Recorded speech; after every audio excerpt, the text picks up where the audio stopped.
नमस्कार, मैं शहजादी परवीन। आप देख रहे हैं एमवी न्यूज। झारखंड के देवघर में रोपवे हादसे में आज यानी मंगलवार को तीसरे दिन का रेस्क्यू ऑपरेशन फिर से शुरू कर दिया गया है। सेना, आईटीबीपी, एनडीआरएफ और लोकल पुलिस की मदद से मंगलवार सुबह 5 बजे से तीसरे दिन का रेस्क्यू ऑपरेशन शुरू हुआ। ऑपरेशन में 3 हेलीकॉप्टर लगाए गए हैं। सेना के MI-17 हेलीकॉप्टर से पूरे ऑपरेशन की रेकी की जा रही है। अभी तक के सूचना के अनुसार 4 ट्रॉली ऊपर हैं, जिनमें 15 लोग फंसे हुए थे। उनमें से 10 को सेना के हेलीकॉप्टर से सुरक्षित निकाल लिया गया है। निकाले गए सभी पर्यटकों को इलाज के लिए अस्पताल भेजा गया है, क्योंकि 40 घंटे से ज्यादा देर तक हवा में लटके होने से कई लोग बीमार हो चुके हैं। ये घटना झारखंड के देवघर में बसे त्रिकुट पहाड़ पर रोपवे टूटने से 2 लोगों की मौत हो गई है, वहीं का है। वहीं सोमवार को एक शख्स की रेस्क्यू ऑपरेशन के दौरान गिरकर मौत हो गई। वहीं पर बहुत सारे लोग ऊपर ट्रॉली में ही झूल रहे हैं। अधिकतर लोगों को कल शाम तक बचा लिया गया था, लेकिन ज्यादा अंधेरा होने की वजह से रेस्क्यू ऑपरेशन रोक दिया गया है और आज यानी मंगलवार के दिन सुबह रेस्क्यू ऑपरेशन शुरू किया गया। फंसे हुए लोगों में सेना का एक जवान भी है, जो रस्सी के सहारे एक ट्रॉली में पहुंचा और वहां मौजूद एक व्यक्ति को रस्सी के सहारे हेलीकॉप्टर में भेजा। बताया जा रहा है कि वहां पर जो लोग अभी भी फंसे हुए हैं उनमें बच्चे भी हैं। बच्चों को पहले निकालने की कोशिश की जा रही है। इस बीच ट्रॉली में फंसे हुए लोगों को ड्रोन के माध्यम से खाना पीना पहुंचाने की कोशिश हो रही है। आपको बता दें कि जमीन से लगभग 500 मीटर ऊपर यानी ट्रॉली हवा में लटक रही है। ड्रोन के जरिए उनमें मौजूद लोगों के पास रस्सी भेजी जा रही है, जिसमें नीचे लटक कर उन्हें पानी और फूड पैकेट पहुंचाने की कोशिश हो रही है।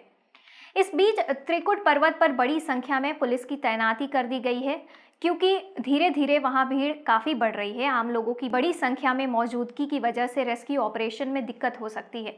संभावना ये भी है कि पहाड़ी क्षेत्र में कोई और दुर्घटना ना हो जाए। इसे देखते हुए आमजनों को पहाड़ों पर जाने से रोक दिया गया है। झारखंड के पर्यटन सचिव और देवघर DCSP के साथ जिला प्रशासन के कई पदाधिकारी रेस्क्यू ऑपरेशन की निगरानी कर रहे हैं। अब जरा टेक्निकल बातों पर नजर डालते हैं, क्योंकि इतनी बड़ी जो चूक हुई है वो भी दो बार, जिसमें 3 लोगों की जान चली गई। बेशक जो सवाल उठाए जा रहे हैं लाजिम है, चाहे वो प्रशासन के ऊपर हो या फिर रोपवे संचालन की व्यवस्था के ऊपर।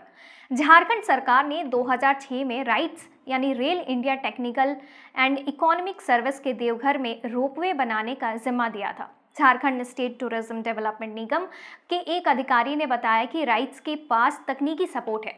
फिर 2009 में रोपवे बनकर तैयार हुआ। पहले झारखंड राज्य पर्यटन विकास निगम ने संचालन किया। फिर 2012 में दामोदर रोपवे रिजॉर्ट कंपनी को इसके संचालन का जिम्मा दे दिया गया था। वर्तमान में बात की जाए तो Damodar ropeway infra limited company Deoghar के त्रिकुट पर्वत पर रोपवे का संचालन कर रही थी। बताया जाता है कि सरकार की ओर से संचालित देश में जितने भी रोपवे हैं उनका निर्माण और संचालन यही कंपनी अधिकांश स्थानों पर कर रही है। इस कंपनी का देवघर का जिम्मा देने का कारण ये भी था कि इसके रिकॉर्ड्स सबसे ठीक थे।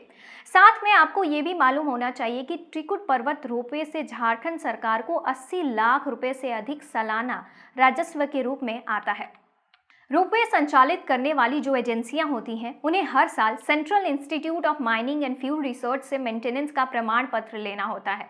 इस साल भी इस कंपनी को फिटनेस का प्रमाण पत्र मिला हुआ है। इसके अलावा अगर रोज की जांच के बारे में बात की जाए तो रोपवे के संचालन से पहले प्रतिदिन एजेंसी को मेंटेनेंस लॉग बुक भरना होता है। रोपवे चालू करने से पहले सुबह 7 से करीब 8 बजे एक पहिए और एक केबिन को चेक करना होता है। इनफैक्ट JSTDC के मैनेजर हर सुबह लॉग बुक चेक करते हैं।